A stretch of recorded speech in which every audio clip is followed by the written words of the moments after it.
सवाल भी जुड़ गए बाजार के विशेषज्ञ हमसे बात करने के लिए, उनकी ऑब्जर्वेशन। संदीप, बाजार तो बहुत शानदार तरीके से 18,150 के ऊपर ही चला गया था ऑलमोस्ट। ये रैली लार्जली शॉर्ट कवरिंग है आपके हिसाब से, या ये कहना सही होगा कि वो 17,400 वाला जो लेवल था इंडिकेटिव पर्पज से कि एक पीक ऑफ पेसिमिज्म या बॉटम बन चुका है, या अभी कहना सही नहीं है? नहीं, ये कहना सही है। मेरे हिसाब से बॉटम बन गया है ओके। और कुछ ही हफ्ते में हमें ऑल टाइम हाई भी दिखने को मिलेगा। ऑल टाइम हाई क्या क्या लीड करेगा? ये एफआई सेलिंग के आपके हिसाब से खत्म हो गई है इसलिए अंडर 1900 बाजार की लाइट है, या अर्निंग्स बड़े धमाकेदार थे? क्या क्या ट्रिगर होंगे उसके? ये कौन खरीदता है कौन बेचता है इसको मैं ट्रैक नहीं करता, हमें अपना व्यू खुद बनाना पड़ता है। तो वो कौन आके खरीदेगा जिसके कारण ये ऊपर जाएगा, ये प्रिडिक्शन मैं नहीं कर सकता। लेकिन मेरे हिसाब से जो पूरे इंडिकेशंस है ग्लोबली, वो एक ग्लोबल सॉफ्ट लैंडिंग की तरफ है इस समय। और ये जहाँ पे साल के बिगनिंग में लोग रिसेशन की बात कर रहे थे, वो शायद सिनारियो नहीं प्ले आउट होगा। तो ग्लोबली इक्विटी की पोजीशन अभी भी लोग काफी नेगेटिव है। अगर आप इन जनरल कमेंट्री देखिए, सबको इन्फ्लेशन इंटरेस्ट रेट की फिक्र है।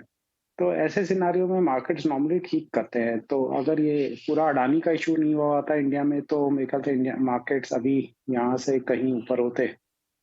तो शुरू में लीडरशिप मेरे ख्याल से लार्ज कैप से आएगी। तो अभी हमने देखा है कि एक जो स्टार्ट हुआ मूव का, उसमें रिलायंस का काफी कंट्रीब्यूशन था। मुझे लगता है कि रिलायंस थोड़ा आउट परफॉर्म करेगा, बैंकिंग आउट परफॉर्म करेंगे, कुछ कंज्यूमर स्टॉक्स वापस आएंगे, और ऑटो स्टॉक्स हमने ऑलरेडी देखा है कि काफी ठीक कर रहे हैं। हो सकता है इनमें और मोमेंटम आए, तो एल&टी अच्छा कर ही रहा है। तो ओवरऑल मूव जो होगा, मुझे लगता है कि पार्टिसिपेशन अक्रॉस द बोर्ड होना चाहिए। संदीप, सेक्टर स्पेसिफिक बाजार की चाल को अगर देखें, इन पर्टिकुलर एफएमसीजी में, क्या आपको लगता है ट्रेडिशनल एफएमसीजी में पोर्टफोलियोज को अलाइन करने का वक्त आ गया है? रूरल इंडिया में, अर्बन इंडिया में जिस तरह से कंजम्पशन पैटर्न बढ़ता दिख रहा है, क्या वहां से और ज्यादा एक्शन, या आने वाले दिनों में वहां से और ज्यादा ग्रोथ दिखेगी? देखिए, आप ठीक कह रहे हैं, क्योंकि कंजम्पशन स्टॉक्स काफी पिटाई हुई है इन स्टॉक्स की। और ऊपर से अगर आप देखिए तो जो फैंसी कंजम्पशन स्टॉक्स है, वो 30 से 40% गिर गए हैं। हमने काफी स्टॉक्स में काफी गिरावट आई है। तो मुझे लगता है कि ये एक्यूमुलेशन स्टार्ट करने का अच्छा टाइम है। जब ओवरऑल सेंटिमेंट नेगेटिव होता है इन कंपनीज पे, ये स्टॉक्स ऊपर से 30-40% गिर जाते हैं और नियर टर्म विजिबिलिटी कम होती है, तभी ये स्टॉक थोड़े लोअर लेवल्स पे मिलते हैं। तो आपने सही बात कही कि धीरे धीरे लोगों को इन स्टॉक्स में एक्यूमुलेशन स्टार्ट करना चाहिए। एफएमसीजी के अलावा और कौन से सेक्टर्स हैं जो आपको पसंद आते हैं? कोई सेक्टर्स जिस पर आपका फोकस है पॉजिटिव, और साथ ही अगर कोई सेक्टर्स जिससे दूर रहना है, बताएं। देखिए, पॉजिटिव सेक्टर मुझे लगता है ऑटो, स्पेशली फोर व्हीलर्स में काफी अच्छा मोमेंटम है। तो ये कंपनी अच्छी करती रहेंगी, महिंद्रा महिंद्रा, मारुति टाइप्स। आयशर के भी रिजल्ट्स काफी अच्छे थे। अभी मैंने इतना ध्यान से उसको एनालाइज नहीं किया, लेकिन वहाँ अपॉर्चुनिटी हो सकती है। कुछ ऑटो एंसिलरीज अच्छा कर सकते हैं।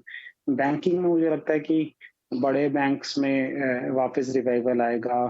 रिलायंस को अच्छा करना चाहिए। तो ये और एल&टी अच्छा कर ही रहा है, मुझे लगता है कि आगे जाके और अच्छा करेगा। तो ओवरऑल लार्ज कैप यूनिवर्स में ये स्टॉक्स मुझे ठीक लगते हैं।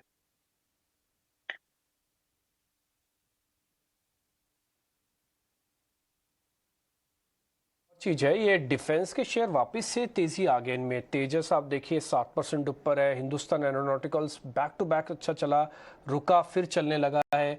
बीईएल के अंदर खरीदारी हो रही है। अभी पता लगा है कि इसको एक ऑर्डर भी मिला है रिसेंटली अभी। तो एक बार आपकी रिकमेंडेशन चाहिए जरा इन डिफेंस वाले शेयर्स पे।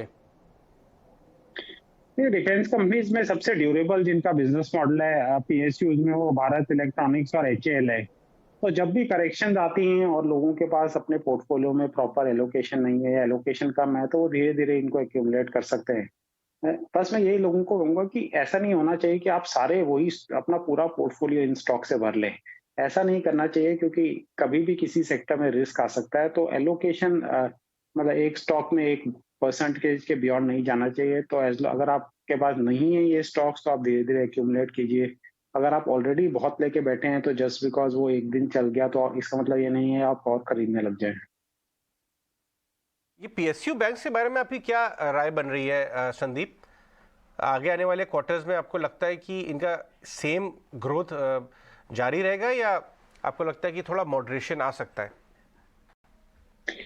अजय, मैं PSU बॉन्ड्स ज्यादातर खरीदता नहीं हूँ और Okay. उसका मेरा कारण सिर्फ सिंपल ये है कि मेरे हिसाब से जो असली फॉर्डर होता है बैंक के परफॉर्मेंस का वो कासा डिपॉजिट्स होते हैं, लो कॉस्ट डिपॉजिट्स। तो ये लो कॉस्ट डिपॉजिट्स में PSU बैंक्स का मार्केट शेयर कंटिन्यूअसली गिर रहा है। ये जो SBI को आप छोड़ दीजिए, तो ये जैसे जिस स्पीड पे ICICI, HDFC, कोटक, एक्सिस, ये सब बैंक्स अपने लो कॉस्ट डिपॉजिट ग्रो कर रहे हैं, जिस तरह से यंगर जनरेशन अपने bank accounts in private banks में रखना चाहती हैं, PSU बैंक्स में नहीं रखना चाहते, तो मुझे लगता है कि चैलेंज इन बैंक्स के लिए आगे जाके यही होने वाला है, कॉस्ट ऑफ डिपॉजिट्स।